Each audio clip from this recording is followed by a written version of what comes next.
지금부터는 100% 리얼입니다. 한 포털 사이트 종목 토론방에 실시간으로 올라오는 글을 보면서 전문가 종목 분석까지 들어보도록 하겠습니다. 자, 오늘은 유창희 대표와 함께하도록 하겠습니다. 전문가님 안녕하세요. 안녕하십니까? 네, 오늘의 5위부터 바로 만나보도록 하겠습니다. 오늘의 5위는 넷마블입니다. 넷마블 연일 주가 하락하는 모습 보여주고 있습니다. 오늘은 2% 넘게 떨어지면서 17만 원 근처에서 주가 거래되고 있습니다.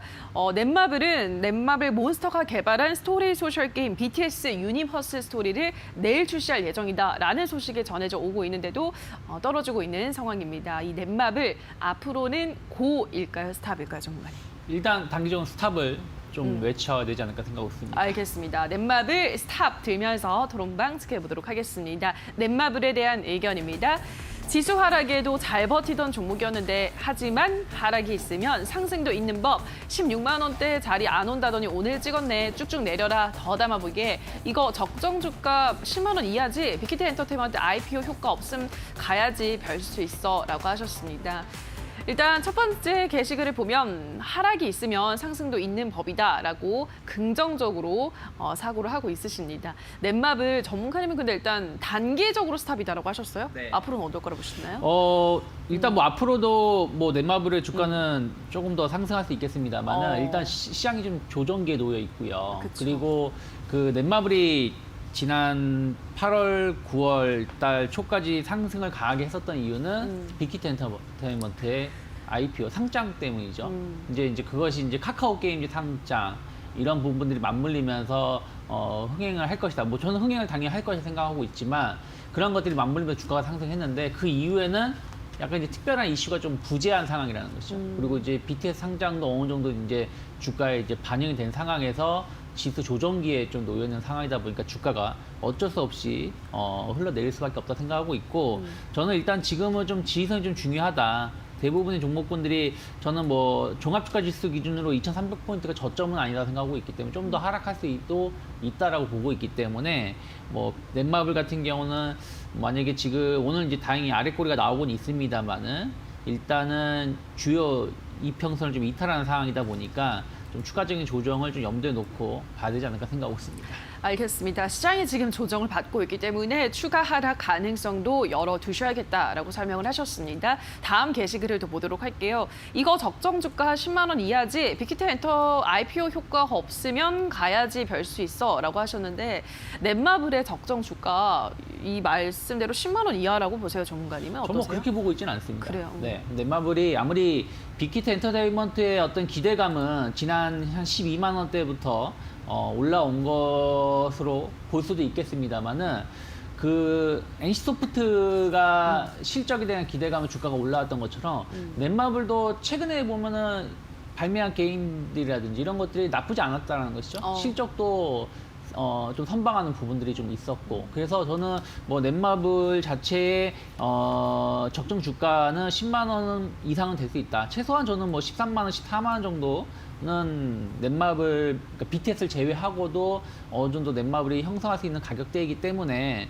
저는 뭐 너무 비관적으로 보실 필요는 없지 않을까 생각하고 있습니다. 알겠습니다. 10만 원 이하까지는 아니고 13만 원, 14만 원, 빅히트 상장 효과를 제외하고서라도 적정 주가 전문가님은 그 정도로 본다라는 말씀. 다만 시장 때문에 조금은 밀릴 가능성을 열어두셔야겠다는 설명 전해드렸습니다. 자, 다음 종목 만나보도록 할게요. 오늘의 4위는 네이버입니다. 네이버가 오늘장 간만에 반등하는 흐름 보여주고 있습니다. 네이버 여기서 고일까요? 스탑일까요? 전문가님. 일단 고를 외치겠습니다. 알겠습니다. 네이버는 고 외치면서 토론방 지켜보도록 하겠습니다. 네이버에 대한 의견입니다.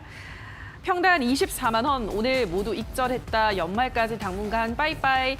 딱 25만 원까지만 견뎌보자. 그거 깨지면 그때 결단 내린다. 제발 깨지지 마라. 반등 줄 때 손실 최대한 줄이세요. 추석 이후에도 계속 하락할 듯이라고 다양한 의견을 또 게시를 하셨습니다. 두 번째 게시글을 보도록 할게요. 25만 원까지만 견뎌보고 이거 깨지면 그때는 결단 내리겠다라고 비장한 각오를 말씀하셨습니다. 25만 원 깨질까요, 전문가님? 글쎄요, 뭐 25만 원 깨지기 쉽지 않을 것 같습니다. 물론 이제 지금 25만 원 밑에서 매수를 하신 건지 아니면 뭐 조금 위에서 매수했지만 손실을 보더라도 버티겠다라는 것인지 정확히 의중은 모르겠습니다만은 최근에 이제 네이버, 카카오, 국내 기술주들이 하락이 계속 좀 나와주면서 좀 불안감이 좀 엄습을 하고 있죠. 그런데 저는 엄밀히 따지면 미국 증시의 나스닥의 하락이 이들 기술주에 대해서 하락을 좀 같이 불러일으켰다 생각하고 있는데, 미국에서 나스닥의 기술주의 하락의 주된 원인은 테슬라의 좀 거품 논란 때문인 것이죠. 그런 것을 제외한다라면 뭐 엄청나게 기술주에 대해서 거품이 끼었다라고 말을 하기에는 좀 힘들다 생각 좀 하고 있습니다. 특히 네이버, 카카오 같은 경우는 저는 뭐 여전히 성장성은 남아있다라고 보고 있기 때문에 뭐 이제 추석 이슈라든지 최근에 시장 자체가 조정세였기 때문에 기간 조정도 조정입니다. 그러면서 이제 최근에 가격 조정이 동반해서 나오고 있는 것이라서 네이버, 카카오가 많이 올라온 만큼 또 하락이 깊다라고 보지만, 전 그렇다고 해서 25만 원 이탈한다, 121선을 이탈한다는 것인데, 만약에 네이버, 카카오가 이 자리를 이탈을 한다는 얘기는 종합주가 지수가 2,000포인트 초반까지도 하락한다는 것이기 때문에 저는 오히려 그렇게 되면 또 매수 관점으로 볼 수 있는 자리가 될 수도 있지 않을까 생각하고 있습니다. 네, 알겠습니다. 25만 원 깨질 확률도 적을 뿐더러 만약에 25만 원짜리 이탈하게 된다면 오히려 매수가 가능한 구간으로 접근할 수 있겠다라는 설명 드렸습니다. 자, 그럼 다음 종목 바로 만나보도록 할게요. 오늘의 3위는 삼성 SDI입니다. 테슬라 배터리 데이가 끝나면서 오늘 전기차 배터리 대형 3사주들은 상승세를 보여주다가 이내 하락세로 전환했습니다. 오늘은 배터리 주들보다는 오히려 머스크가 한 달 안에 완전 자율주행차를 만들겠다고 하면서 자율주행 관련주들이 잘 올라가고 있습니다. 자, 그렇다면 삼성 SDI는 고일까요, 스탑일까요, 중간에? 일단 고를 외치겠습니다. 알겠습니다. 삼성 SDI도 고 외치면서 토론방 지켜보도록 하겠습니다. 삼성 SDI에 대한 의견입니다. 일론 머스크 배터리 거저 먹으려고 하네. 오늘부로 배터리주는 나의 셋다 42만 500원까지 한 번만 더 빼라. 아까 바빠서 더 주워 담지 못한 게 안타깝다. 오늘 중으로 40만 원짜리 무너진다고 경고했다. 지금이라도 얼른 다 팔고 튀는 게 좋을걸? 이라고 하셨습니다.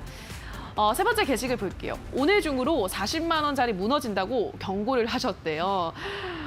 지금이라도 얼른 다 팔고 튀어라 라고 하셨는데 어떻게 보세요, 전문가님? 글쎄요, 뭐 40만 원 무너지면 더 매수해야 되지 않을까요? 저는 그래요? 뭐 왜냐면 삼성 SDI는 엄밀히 따지면 배터리 관련된 종목군 중에서 제일 못 올라왔어요. LG화학은 뭐 계속 우상향했고 다른 2차전지 관련된 종목군도 우상향했지만, 삼성 SDI는 지난 5월부터 주가 흐름을 본다라면 그냥 옆으로 행보하다가 8월달에 조금 상승하고 다시 그것도 좀 되돌림이 나온 부분들이라서 시장이 폭락하지 않는 한 뭐 삼성 SDI만 혼자 동반해서 하락할 가능성도 제한적이다 생각을 좀 하고 있고요.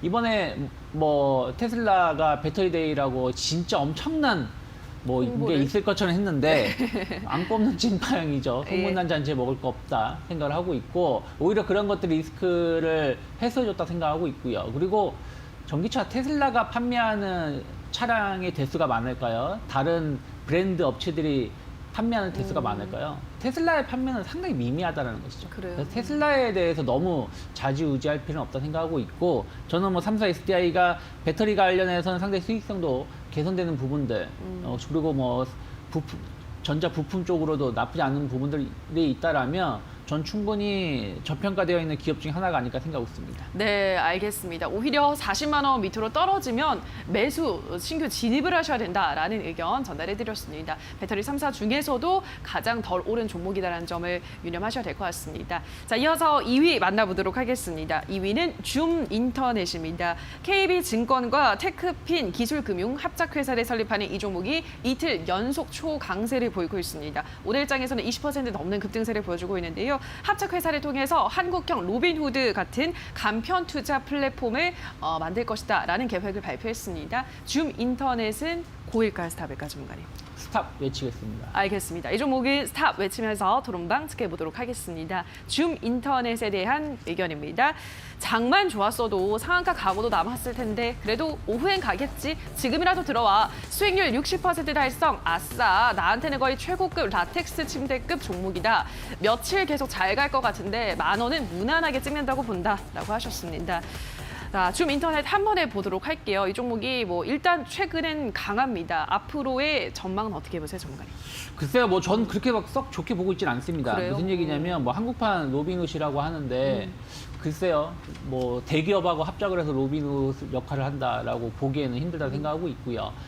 KB금융하고 이제 조인을 해가지고 핀테크 사업을 진출하는 것인데 KB는 어쨌든 이런 부분들이 좀 우리나라 KB뿐이 아니라 은행 주들이 이런 부분에 뒤처져 있죠. 그래서 이런 것에 대해서 앞으로 좀 진행을 하겠다라는 것이지 이것이 당장 내일 당장 우리가 어플을 깔아가지고 서비스를 받을 수 있는 게 아니라는 것이죠. 중장기적인 플랫폼이나 중장기 서비스를 구상하는 단계이기 때문에 물론 그것에 대해서 어떤 기대감으로 주가가 올라오고 할 수 있겠습니다만은 어저께 상한가 오늘도 한 20% 정도 올라왔다가 지금 차익선 매물이 나오고 있다라면 상당 부분 반영이 됐다 생각을 좀 하고 있어요. 그래서 저는 너무 여기에 기대감을 갖고 지금 추격 매수하기에는 좀 리스크가 있을 수밖에 없다. 앞으로 사업이 어떻게 진행되는지 여부를 좀 체크를 하시면서 대응하셔도 충분히 좋은 수익을 낼 수가 있지 않을까 생각하고 있습니다. 네, 지금 너무 큰 기대감을 갖고 추격 매수하기는 무리한 자리다라는 점 줌 인터넷 설명해드렸습니다. 자, 계속해서 오늘의 1위 종목 만나보도록 하겠습니다. 텔콘 RF제약입니다. 이 종목이 KPM테크와 공동 투자한 미국 신약 개발 바이오 기업의 나스닥 상장 소식에 연일 상승세를 보여주고 있습니다. 오늘도 20%대 강세 흐름 나타내고 있는데요. 자, 텔콘 RF제약은 고일까요, 스탑일까요, 전문가님? 일단 스탑 외치겠습니다. 알겠습니다. 좀 고민하신 것 같은데 일단 텔콘 RF제약은 스탑 들면서 도롱방 체크해보도록 하겠습니다. 텔콘 RF제약입니다. 큰 그림으로 멀리 봐라 제2의 신풍제약이 될 것이다. 1차 목표가는 5만 원. 100원짜리에서 계속 돌리는 팔 사람들은 빨리 팔아라. 영 피곤한 종목이다. 최소 3만 원 종목을 6천 원에 털린 사람 뭐야. 거래량을 보면 답이 나오는데 개미가 그렇지 뭐라고 하셨습니다. 역시나 다양합니다. 텔콘 RF제약은 아무튼 최근 강한 건 사실이죠. 이 종목 어떻게 보세요, 전문가님? 이제 휴만 이젠인가요? 이제 나스닥 상장에 대한 어떤 기대감들, 그 이제 투자를 했다라는 것에 대해서 기대감을 주가가 올라오는 것인데, 저는 이제 약간 기술적으로 본다라면은 이제 지금의 위치만 본다라면 조금 더 갈 수 있는 위치는 있다 생각을 좀 하고 있어요. 그런데 또 공교롭게도 차트를 좀 길게 본다라면 지난 12월 달에 고점대에 딱 맞물리는 거기서 딱 저항이 걸리는 부분들이라는 것이죠. 그러면 조금 더 하루 이틀 정도는 체크를 좀 하고 접근하셔도 좋다 생각을 좀 하고 있고 바로 치고 나갈 것 같으면 오늘 상한가를 쳤어야죠. 근데 오늘 상한가를 기록하지 못하고 있는 부분들도 그런 것에 한 맥락을 생각하고 있고 또 뭐 휴마니젠이 뭐 바이오 쪽이라든지 뭐 코로나 관련해서 이슈가 좀 있습니다만은 투자 회사라는 것이죠.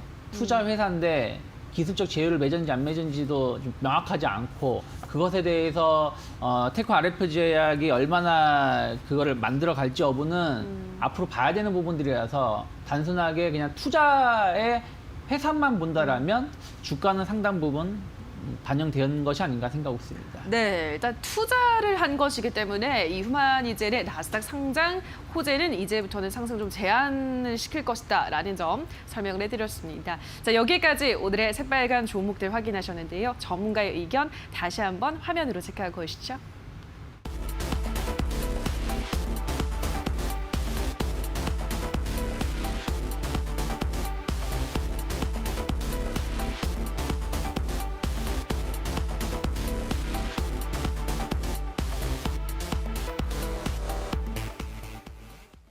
네, 계속해서 전문가 관심주도 확인해 보도록 하겠습니다. 전문가님, 오늘은 어떤 종목 가지고 오셨을까요? 네, 오늘 한샘을 좀 선정을 좀 해봤습니다.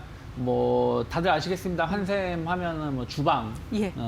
그 가구 쪽으로 그쵸. 상당히 좀 점유율이 높은 기업인데 네. 최근에 보면 리하우스 열풍이죠. 그러니까 리모델링에 버금가게끔 내부 인테리어를 새로 하는 것을 리하우스라고 하는데. 이런 부분들에서 한샘이 상당 부분 먼저 진출을 해서 많은 그 매출을 보여주고 있고요.